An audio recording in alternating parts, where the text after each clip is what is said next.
Hello everybody and welcome to Basic Go. Today we're going to study our first Tesuji and we're going to see how to play against an overplay in the corner. This particular overplay arises when we follow this super basic Joseki, a very easy Joseki. Black answers, white's going to go partially into the corner, black blocks, and then white creates a base for herself. This just like it finishes here, but later both players are going to want to play at A. This point is really important because it's big in the end game. There is another reason why black may want to play here or white, and it's because they may want to take the base. For example, if white gets to play here, then if white gets to play here, black doesn't have a base anymore. So black will have to run out into the center. But we're not going to get into that. I'm going to explain how to attack this group and why playing here, for example, as black could be important. But I'll explain it at another video. Right now, we're only going to see this play as an endgame play. So imagine that white is going to play first and white wants to take this point because this is pretty big, right? The difference between white or black taking this point is considerable.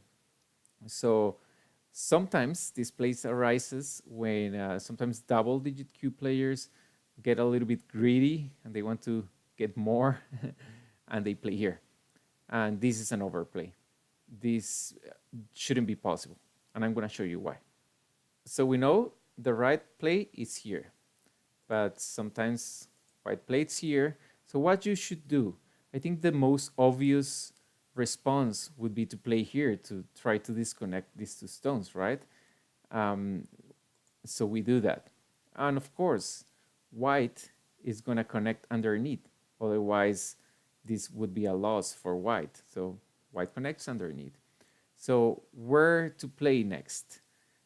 This move doesn't work because it allows white to connect under. So it's a bad move. It's a vulgar move. That's the opposite of a Tesuji.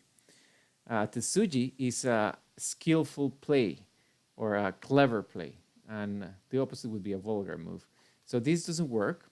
And the move we should use is this one, trying to disconnect these stones from here. If you notice, this creates a relationship of a knight's move. And there is a saying that goes strike at the waist of the knight's move. That means don't push like this. This is vulgar, but strike at the waist. Basically separate them. Sometimes in other cases, pushing is okay, but not in this case. So white will, of course, try to stay connected. And that leaves us with this. Black really needs to capture these stones. Otherwise, black is going to get captured and lose all the corner. So we're going to add Tari first. And white is forced to connect. And here comes our Tesuji, our clever play or skillful play. If we simply do this, we Atari, white connects, and then we're gonna capture, but if you see, black only has 2 liberties, while white has 3 liberties. So it doesn't really work. Even if we do this, white is 1 liberty ahead. So the Tesuji we need is called a throw-in. A Tesuji is a very skillful play and is used when you know what you want to do. You have a clear objective, a tactical objective, like capturing a group or reducing its liberties or connecting 2 weak groups. In this case, we need to reduce the liberties of white because we see that here we end up with 2 and white with 3. So we need to reduce white's liberties. So we're going to do a throw-in. So we're going to throw 1 stone and white has to capture because this is Atari. If you see, white only has 1 liberty here, so white has to capture. So white will capture, and then now we can Atari, and this is Atari again, So white has to connect. And guess what happened? We have two liberties and white has two liberties. We have reduced white's liberties by one, but it's our turn. So we get to place first and capture. Check that out, just like magic, right?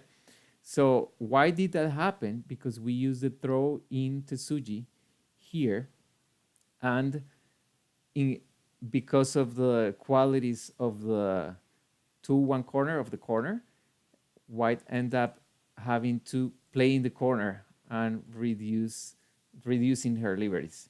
So that's how it plays. So this throw into Tesuji can be used in other places of the board, not only on the edges, but it works differently, of course. One thing that I want to say is that you don't have to memorize this. The purpose of these videos is not for you to memorize all the plays. There are so many plays in Go that you cannot possibly memorize them all. So Go is not a game of memory. Go is a game of understanding. So by studying these plays, you get to understand different techniques and get to learn. So it's not about memorizing or knowing, it's about understanding. The more you study, the more you will learn. And one day you'll discover that you understand by yourself. That is, oh, it's obviously you cannot do this, right? So don't get worried or upset if you play this in a game and it doesn't work out. Just come back, review the video, and keep it up. And one day you'll understand naturally. So let's review it really quickly before we finish. White, instead of playing this normal move here, which is the normal move for white, in this Joseki, decides to jump and get a little bit more. But that doesn't really work because we separate these two stones. White tries to keep connected, and we strike at the head, we strike at the waist of the knight's move. And then white is gonna try to keep connected. We atari. White connects, of course, otherwise we would capture. And then we use our clever play or Tesuji, which is for reducing white's liberties. We simply throw in here, white has to capture, we atari, white has to connect, and then we win the capturing race. Okay, this is it for today. See you next time.